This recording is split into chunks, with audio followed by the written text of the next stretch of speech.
The Roosevelt Road District in downtown Phoenix is known for its eye-catching public art, and now the newest addition to the neighborhood aims to promote unity and acceptance for all. This morning, members of the public joined in Painting for Peace, a downtown community mural day. Central Christian Church of Arizona organized the event in an effort to encourage peace and love during a time of change and uncertainty.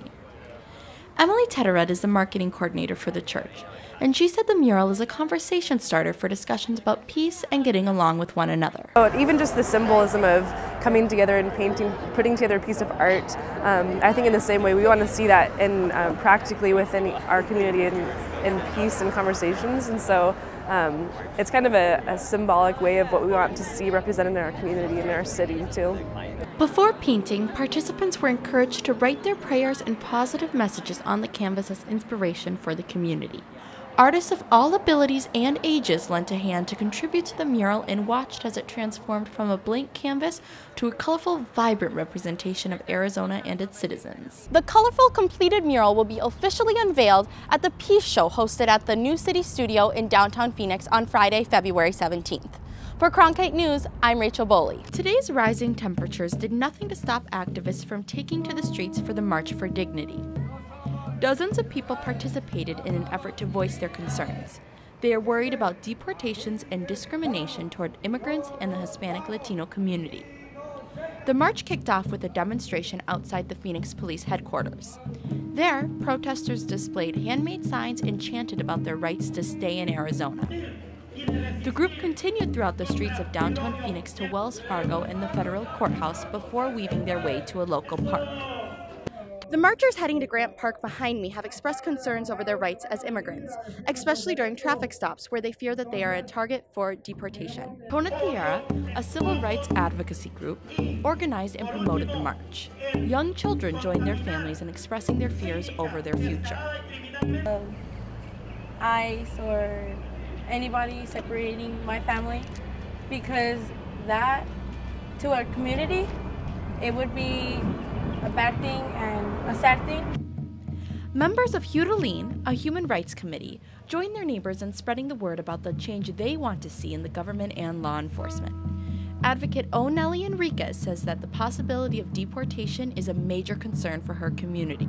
Terrifying to know that if you do utilize your freedom of speech, you might get deported under the current Trump administration just to voice your civil right given by past presidencies.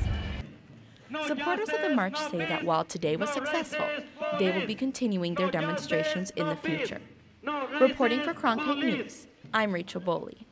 Out here at the Arizona Children's Business Fair, over 50 young entrepreneurs are sharing their bright ideas with the local community.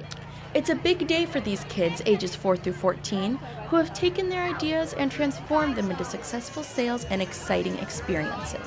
With the support of family, friends, and local business owners, participants were mentored on sales pitches and product marketing to prepare them for the fair.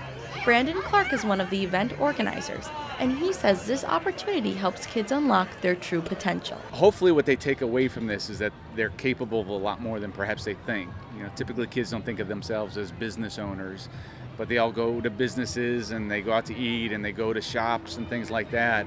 And so this is a day of empowerment a little bit, you know, gets them thinking about, you know, I like tinkering with this at home, and the fact that I can tinker with a lot of them and come to a place like this and sell it and actually make money from doing that.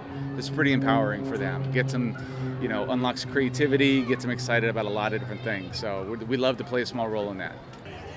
Anyone who stops by the Arizona Center will find a variety of products, such as jewelry and tasty treats.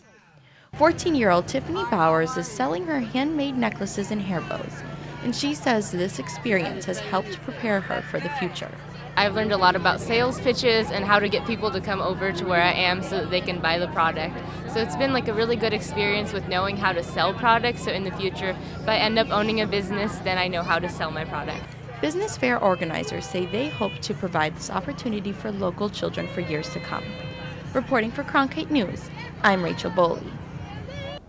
5 years and nearly $400 million later, the South Ferry subway station finally reopened to the public Tuesday.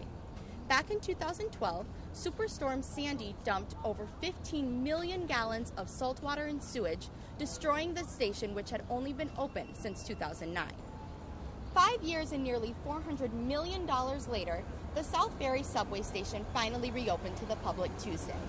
Back in 2012, Superstorm Sandy dumped over 15 million gallons of saltwater and sewage, destroying the station that had only opened in 2009.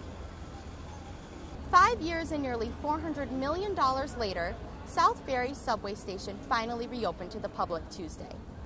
Back in 2012, Superstorm Sandy dumped over 15 million gallons of saltwater and sewage, destroying the station, which had only been open since 2009.